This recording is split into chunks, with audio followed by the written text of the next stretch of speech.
Hello, আসসালামু আলাইকুম। বাচ্চার কাশি এবং নাকে দিয়া ময়লা যাচ্ছে।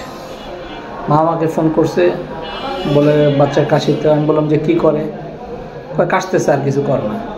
তো আমি বললাম যে কাশতেছে, কিছু করে না, এর মধ্যে তো ওষুধ দেওয়া যাবে না। কি করতেছে? বললাম নাক করতেছে, কিছুক্ষণ পর নাক টানতেছে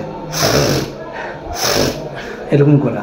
তো আমি বললাম যে আচ্ছা ঠিক আছে, ছোটো মানুষ নাক টানতেছে, আর কি করতেছে? আর কিছু করে না। তখন তাকে আমি বললাম যে আমার একটা ছোট্ট ভিডিও ক্লিপ দেন, 10 সেকেন্ডে 20 সেকেন্ডের, কারণ আমি ভিডিও দেখলে বুঝতে পারি কী হবে।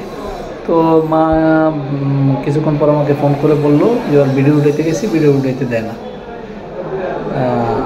এই জন্য ভিডিওটা দিতে পারিনি। তো আমি বললাম আচ্ছা ঠিক আছে, আর দেওয়া লাগবে না। আমি তখন জিজ্ঞাসা করলাম কেউ ভিডিও উঠাইতে গেলে বাধা দেয়? হ্যাঁ। আমি বলছি ঠিক আছে, ওষুধ দিয়ে দেবো, আর কিছু। আসসালামু আলাইকুম। এই যে সে ভিডিও উঠাইতে গেল, বাধা দিল, এটা কী হবে? Picture taken aversion. আর না কি করলো যে বলে এটা this is the first case. 2 rubric করে বাচ্চাকে ন্যাটামিওর করা হয় 30, 3টা ডোজ দেওয়া হয় আধা ঘন্টা পর। তার যেদিন রাতে দেওয়া হয়, সকাল থেকে কাশি কমে যায় এবং সকালবেলা দুপুরের দিকে যা তার পাতলা পায়খানা হয়।